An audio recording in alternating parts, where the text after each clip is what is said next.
They are both in default.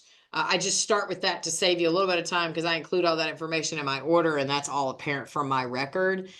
The real issue here is the effect of that default in terms of damages. I'm going to hand it over to you to make whatever presentation you want, but I am going to start by saying I do have one question, which is my review of the contract. Your proposed order says $1 million in liquidated damages. But my review of the contract is that $1 million that is listed in the contract. I was skeptical when I first saw it, and then I saw the contract. I was like, oh, there it is right there. But it does seem to be tied directly to disparaging and defamatory statements as opposed to a general breach of the contract. And it seems to be $100,000, if I'm reading that correctly, liquidated amount in a different part of the contract for delivery and payment of the various episodes. So if you could start by addressing that particular aspect, and then I'll tell you in advance, the second thing I'm going to ask is, you did as most lawyers do, you know, the laundry list of causes of action that might fit the circumstances. Generally, when I'm entering a default, if all of them fit, I'll give you a default judgment on all of them. But if there are ones, for example, here, clearly breach of contract, if there are ones that are more appropriate or easier to demonstrate based on the well-pleaded factual allegations of the complaint, let me know what those are and I'll be clear. For example, you have asserted a claim for unjust enrichment, but because you're entitled to a judgment on the breach of contract, you're not entitled to a judgment on unjust enrichment, things like that. So that we enter an order, I know it will be as clean as possible. And it might be challenged based on the default, but it won't be challenged based on the nature of the relief. Okay? Yes, Your Honor. Okay. Go ahead, Ms. Clement. Okay. So as you stated on our behalf, this issue here is not an issue of the default. It's to establish the amount in which we're going to enter the judgment. Now, specifically as it relates to your questions for the $1 million, it speaks specifically to disparagement of my client, her brand and her name. And I do believe in our exhibits we provided to the court, it is an Exhibit B. Exhibit B, it shows a letter or initial, I'm sorry, Your Honor, or exhibits change a little. No, it's correct. Exhibit B, from law offices of Elisa Galloway. It's our initial demand letter that was sent out to Damon Van Zant. On page 3 of the demand, we get into specificity as it relates to the defaming, untruthful, derogatory, and hurtful, disrespectful statements that were made by the defendant. And this is specifically addressing that $1 million clause. Now, we provide the statements. You could not pay people. You were not a part of their future husband project because Ms. Sanders did not pay you. You own the footage of their future husband and that you can put it in yourself.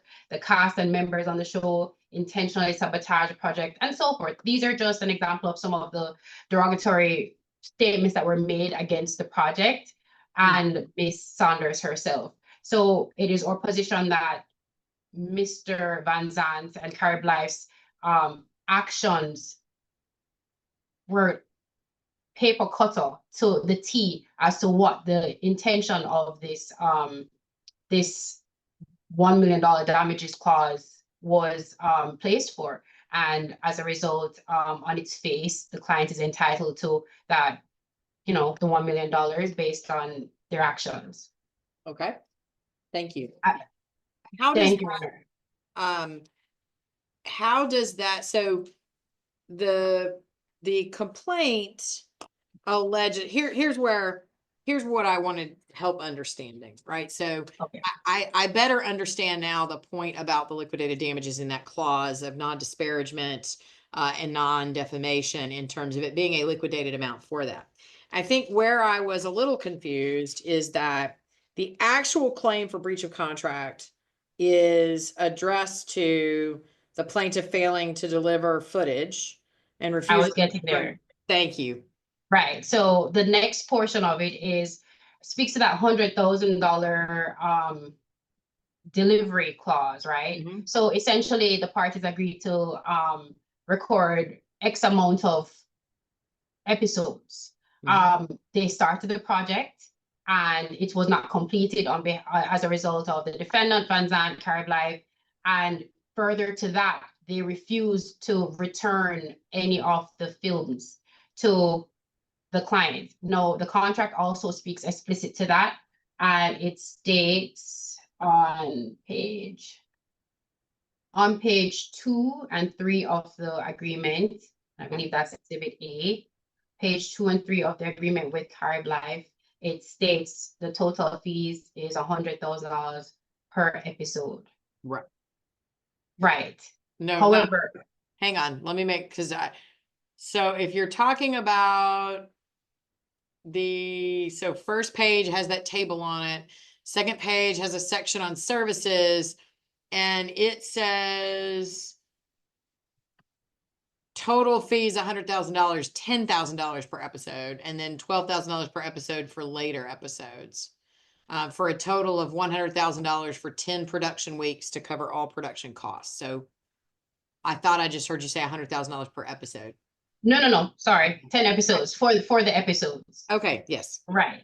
So, whereas none of the episodes were turned over, none of the fields were turned over to the client, to the plaintiffs, it's a position that we're due at a minimum $100,000 for those retained films. It's a request, of course, for a return of that $100,000, as well as to activate that liquidation clause, as well as to return those films. Okay. So these were to address Your Honor's initial questions. I want Yes, to know ma'am. if you're comfortable with those responses. I am. You have addressed Perfect. my concerns. Thank you. Thank you very much. Now that we have the wonderful Dr. Belinda Sanders here, I'd like to take a moment for us to hear from her. Okay. Is she just going to give me a statement, or are you going to actually question her? I'm going to question her. Okay. Dr. Sanders, will you raise your right hand, please? Yes, Do you swear the testimony you're about to give the court will be the truth, the whole truth, and nothing but the truth, so help you God? I do. Thank you, ma'am. You may lower your hand. Go ahead, Ms. Clement. Thank you so much, Your Honor. Dr. Sanders, I know you did, but can you state your name for the record and your role? Yes, Dr. Belinda Sanders, and I am the creator and executive producer of Dear Future Husband, the show. Thank you. Did you enter into an agreement with Carib Life Media LLC? I did. What was the purpose of that agreement? The purpose of the agreement is to provide quality footage at a higher level to deliver to the network, so to secure our deal. And who owns the footage under the agreement? I own the footage, I own the creative idea and everything around the storyline.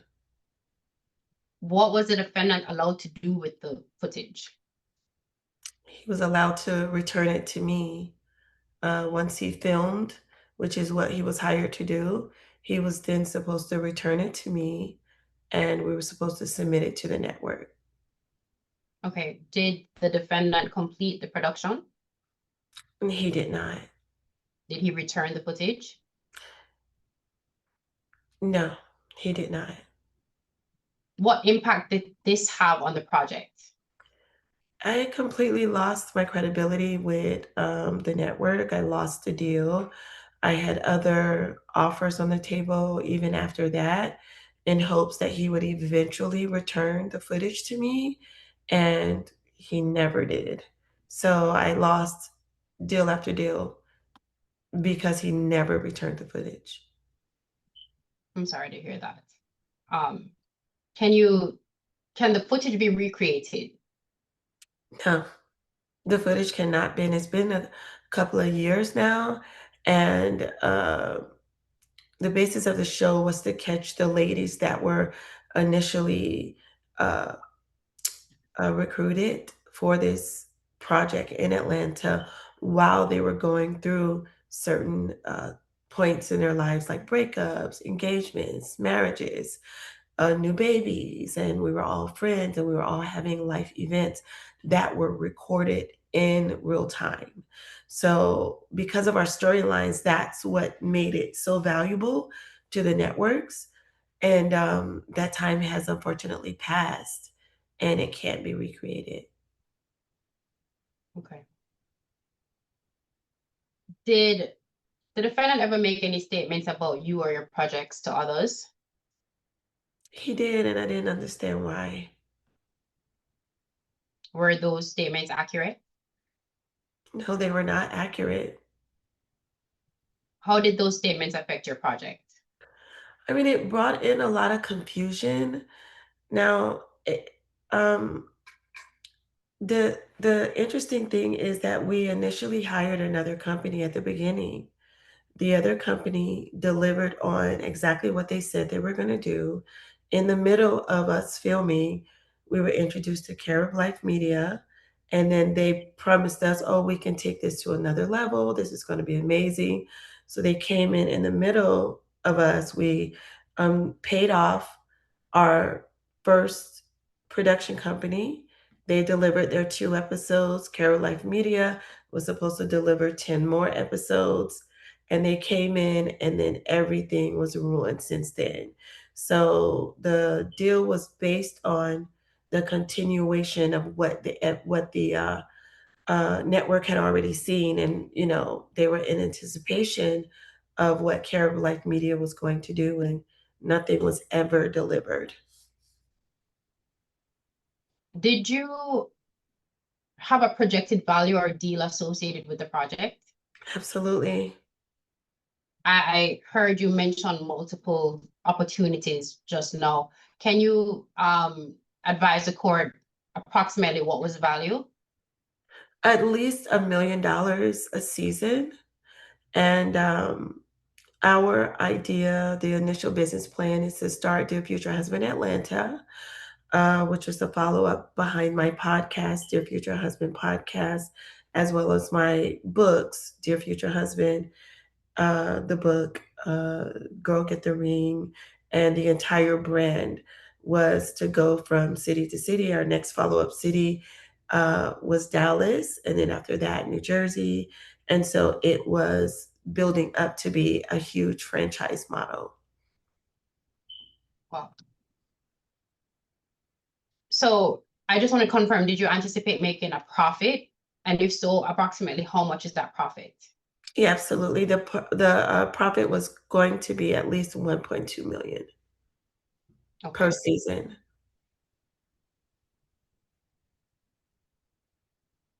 And those I'm numbers are based on our original offering. okay. I am almost finished. I wanted to confirm, did you incur any costs associated with this project?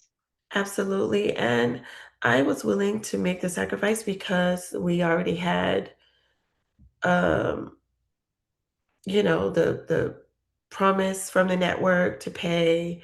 They came down to our visit. Everything was in place.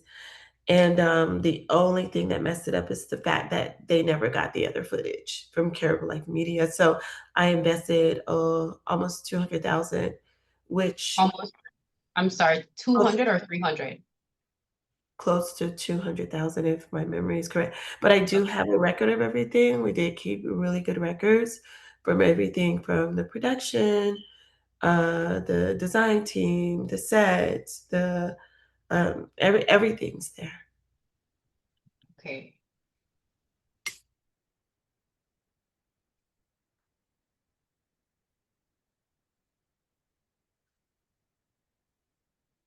I believe in our records, we have $174,000 in ledgers for expenses incurred. Is that correct? Does that sound around the numbers? Does those Yeah, numbers sound correct to you? that sounds correct. Ended up being a little bit more because we were it then Zan actually came to me, and I know that you have this. He came to me several times and he's like, okay, well, if you give me this amount, then I'll overnight the footage to you right now. So I actually ended up giving him more, and this was after those calculations were done. So I actually gave him more. He overnighted footage to me, and the footage that he overnighted to me, I took to Best Buy, I took to Geek Squad, I took to other places, and you also have that, and nothing was able to be brought up. There was absolutely zero footage on what he gave me. So he intentionally scammed me and lied to me. And then he said, well, I only did that because I feel like, you have more that you could give me. But it's neither here nor there. So it was closer to 200,000, including the amount that was spent to try to recover footage that was never actually downloaded to disk that he physically overnighted to me. I even sent out, because I thought maybe Best Buy, Geek Squad, and all these companies were making a mistake because surely he couldn't be that crude. So I even hired private companies that I had a relationship with because I'm like, you know me, you know how hard I've worked on this project. You've been on set with me. Can you restore this? And nothing he sent me could be restored. Thank you, Dr. Sanders. I appreciate you for sharing that with us today. I have no further questions, Your Honor. You're welcome. Thank you, Dr. Sanders. Anything Your else? Honor, Yeah. so No, sorry. it's okay. The defendant materially breached the agreement in multiple ways. First, failure to complete the production, and second, failure to return the plaintiff's footage, which remains up to today wrongfully in defendant's possession. As reflected in the demand correspondence, plaintiff repeatedly requested return of the footage and defendant refused. As we heard today, the defendant more than refused. The defendant intentionally used this footage as leverage for lack of a better term, scam the plaintiffs out of further money, right? This alone prevented the plaintiff from completing or distributing the project. Separately, and as we addressed earlier, the agreement contains the liquidated damages provision in the amount of $1 million, which was triggered where defendant made harmful, defamatory, and false statements regarding the plaintiff and or the project. Under Georgia law, liquidated damages provisions are enforceable where the damages were difficult to estimate at the time of contracting. The provision was intended as compensation, not penalty, and the amount is a reasonable pre-estimate of the loss. Based on Dr. Sanders' testimony here today, it is clear that this number for the liquidated damages was reasonable. It was actually conservative given the potential of net proceeds that the project would have garnered had it been completed. Therefore, all three elements are satisfied here. The evidence showed that the plaintiff had pending productions, and we attached in our exhibits a few of, I think, one or two potential proposals for a network with who. There are other options and other networks that approached Dr. Sanders for varying prices per episode, including $100,000 per episode.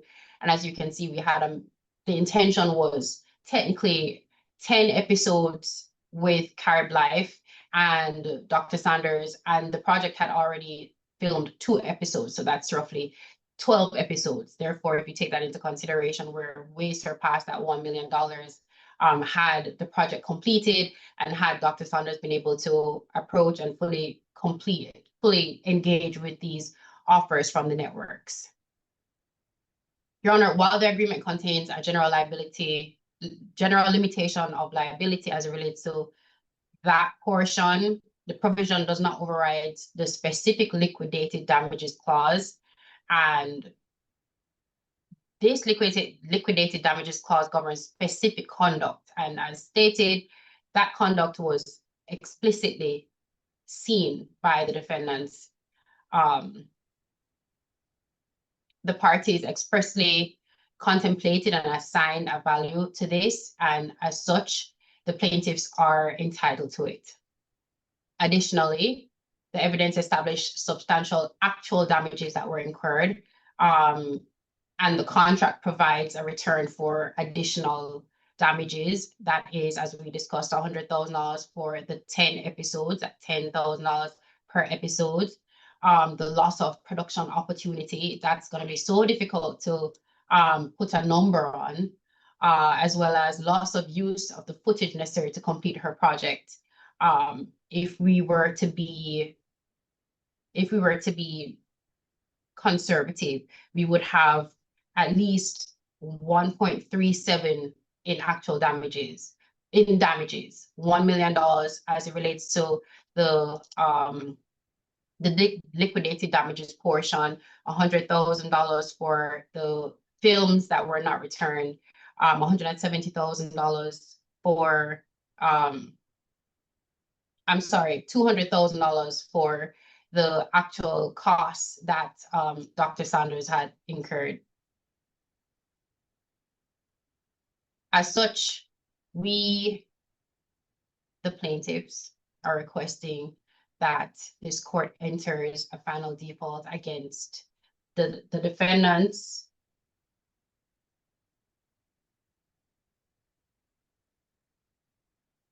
Damon Van Zant and Carib Media LLC. I'm sorry, I didn't want to mess up the pronunciation. It's okay. The name, for liquidated and actual damages, in the minimum amount of $1.37 million. Okay. Did you have, you had filed on behalf of your client a claim for attorney's fees under 13611. Did you, two questions. One is there any sort of attorney's fees provision, prevailing party provision in the contract if litigation arises? Number one. And number two, if not, or if there is, did you want to present any independent evidence, state in your place as the attorney or from Dr. Sanders of the amount of attorney's fees incurred and that you would like to recover on Dr. Sanders' behalf? Yes, Your Honor, there is language for attorney's fees, whereas there is no attorney's fees for the contract, for breach of contract. The contract explicitly states that. However, we have alternative counts or charges against the defendant that should trigger attorney's fees.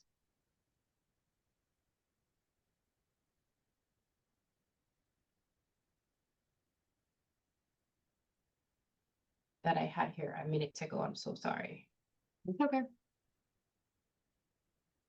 Well, the language says, Your Honor, in paragraph 3 under client responsibilities of the contract, it says, without limiting the foregoing, client will indemnify the defendant from all liability, damages, settlements, and attorney's fees and costs with connection of any claim only if.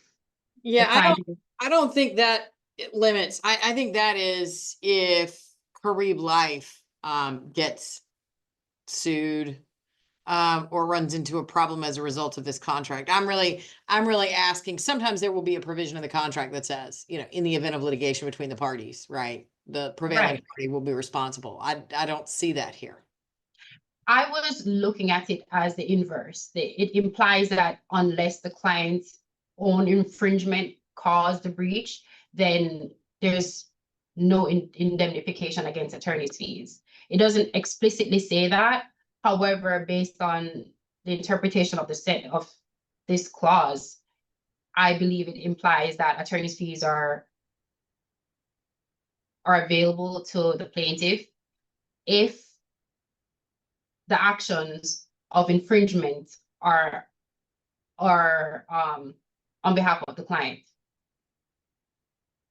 It says, without limiting foregoing, client will indemnify Carib Media from all liability, damages, settlements, attorney's fees, and costs, only if client is responsible for infringement with no action of infringement on behalf of Carib Media. It's our position that. Right, it's that last sentence that I'm interested in, so.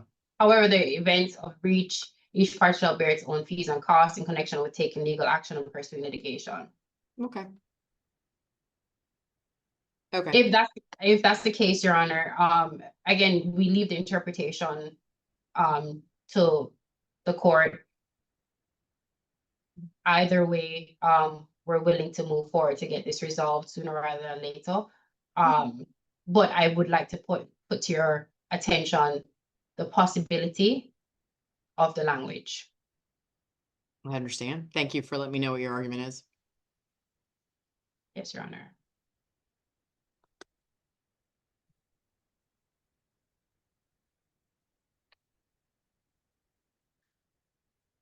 In light of, well, depending on your position, Your Honor, I can advise of my fees.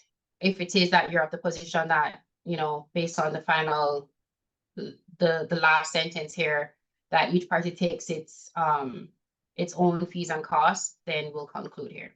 Right. And I think that is, and that was really, thank you, by the way, Ms. Clement. I appreciate your concession there. And that was really my issue when I started was, you know, let's look at what you're asking for in the complaint. Because again, I totally understand drafting it for every possible, you know, circumstance. And then as we are actually here, figuring out what would be appropriate. And although I think you did properly plead 13611 as one of the causes of action, I believe the contract controls, particularly where Dr. Sanders is seeking to recover under the contract. And so I would not likely grant an award of attorney's fees under 13611 in light of that contractual language. So, okay, Your Honor. Taking that into consideration, I would also, I do believe I left out that $700,000 deal that Dr. Saunders would have been able to recover from based on what I had attached on the exhibit list. I believe that is exhibit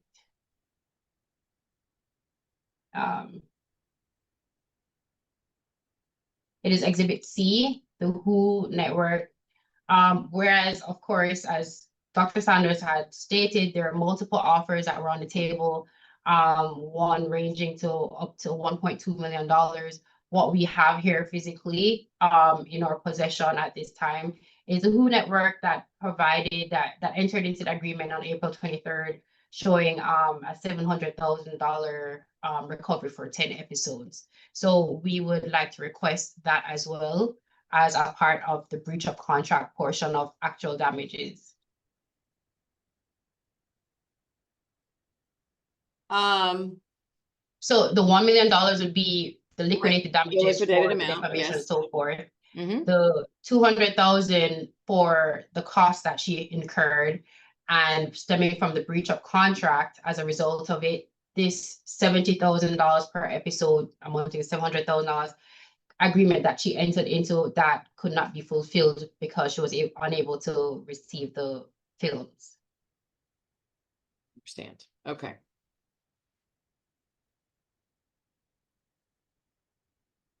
Okay. So anything else, Ms. Clement? No, Your Honor. Okay. I think that was everything. Thank you.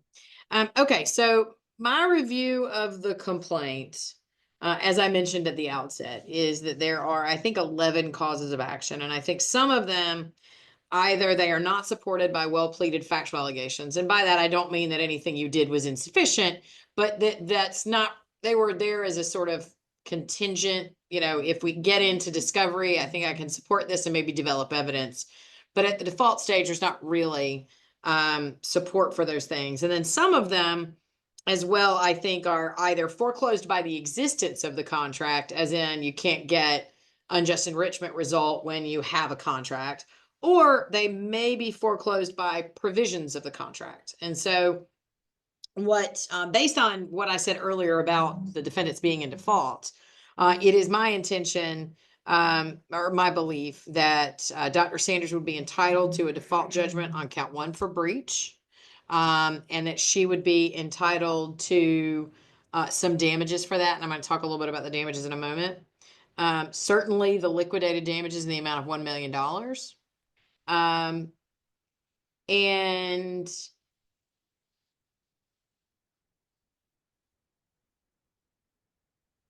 the, Punitive damages. well, I'm getting there. So right now I'm just gonna say what I think you're entitled to recover. I think that from a tortious interference perspective, a couple of things I want to clarify is that I don't believe that Mr. Van Zant is actually a party to the contract. Am I reading that correctly? That the contract was with Carib Life Media? And Mr. Van Zant is its principal, right? And its primary agent? I believe Yeah. yes, he's the principal for the company. Okay, and so that's so like I said, I think that Dr. Sanders is entitled to a default judgment against Carib Life Media for breach of contract.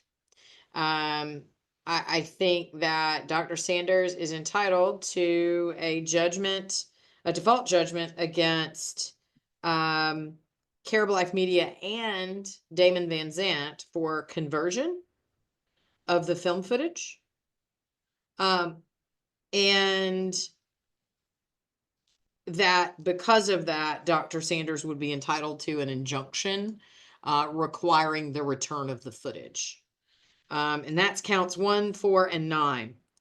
Now, on the topic of conversion, there is this other claim for theft by conversion. I think that's really the same thing. Yes, sir. And so I don't know that there's a need for recovery under both. I've already said a couple of times, I don't think that Dr. Sanders can recover for unjust enrichment because there is a contract that is not in dispute. For the same reason, I don't believe that Dr. Sanders can recover for an independent claim for fraud or misrepresentation because two things. Number one, that would really be a fraud in the inducement, and your remedy when you allege fraud in the inducement is to reject the contract entirely or not. And if you proceed under the contract where there's a merger clause, I'm not telling you anything you don't already know, Ms. Clement. Yes, sir. And I think the same thing actually holds true here for the defamation claim. Now, normally, of course, I wouldn't say that a contract foreclosed a defamation claim, but I think it does as to Carib Life Media. You might be entitled to an independent recovery for defamation against Mr. Van Zant on that count 6 because, he might have been acting on his own. But I don't think you would be against Carib Life because the contract says this is what you can't do, and it includes not disparagement and defamation. Similarly, I don't believe that even with the well-pleaded factual allegations admitted that Dr. Sanders would be entitled to recover for tortious interference or for violation of the Georgia Fair Business Practices Act. There's just not enough here.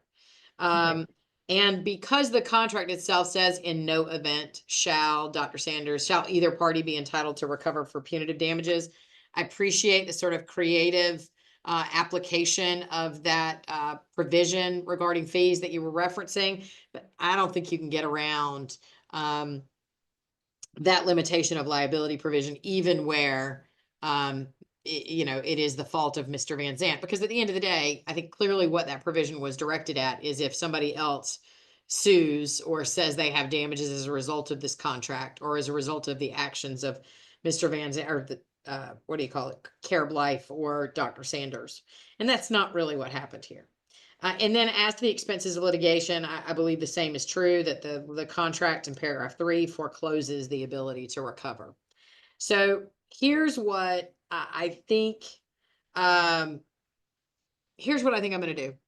I am going to grant a judgment on the breach of contract claim against Carib Life in favor of Dr. Sanders for $1,174,610.50, which I think is the liquidated damages amount, and then the actual costs that were associated that flowed from the breach of the contract.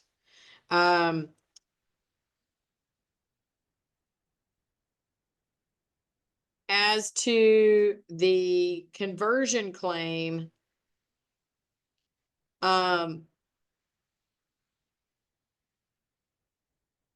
I apologize. I'm sorry. Let me back up.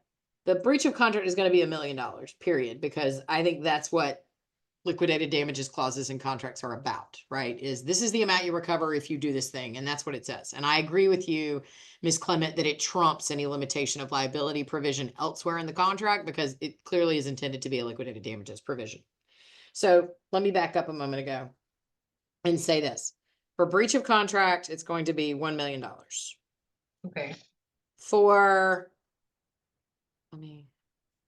the conversion claim, I think is where the costs that were incurred and the loss of the potential for profit are recoverable items on that tort claim against Mr. Van Zant. I would venture to say that that might also apply to count 6 for defamation against Mr. Van Zant.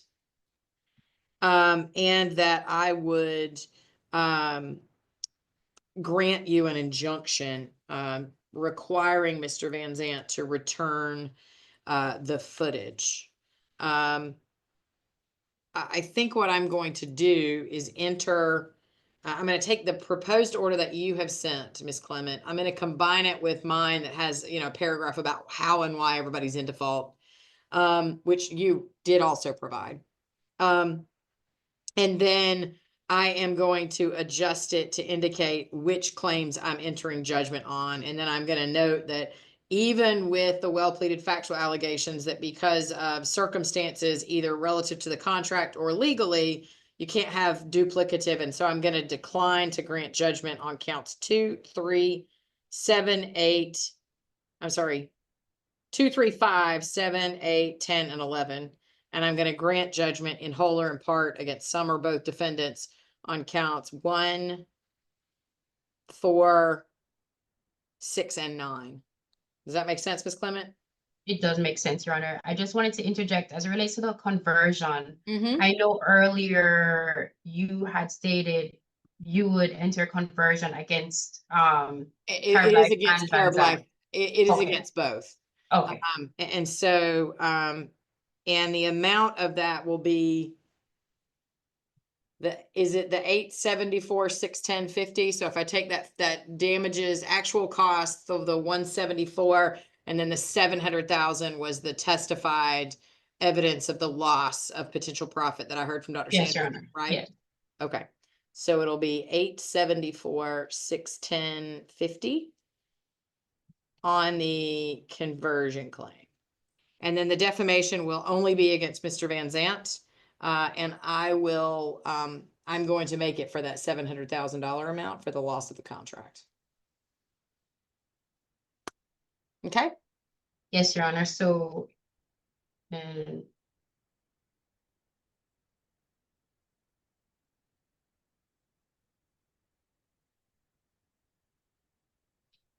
will be 2.5 in total, 2.574610. I'm actually not going to total that judgment. And here's why. I think ultimately, if you're attempting to recover on it, I think ultimately there's probably some overlap and you can't recover the same damages twice, right? So that's why I was separating it out per cause of action. Okay. And so I'm not going to total it. But each one of those causes of action, essentially you're getting 4 judgments, right? Yes, Your Honor. And then there'll be some discussion about the extent to which all of them can be recovered versus 1 or 2 or 3 of them. Yes, Your Honor. Does that make Thank sense? you. It does. Okay. Thank you very much, Ms. Clement. Anything else that you need from me? No, not at this time, Your Honor. Thank you so much. Okay, excellent. Well, it was nice to meet you, Dr. Sanders and Ms. Clement. And sorry that you found yourself here. I hope we were able to get this process for you fairly quickly, and I hope you're able to recover. And from there, I will wish you the best of luck with your further business ventures. Have a good day.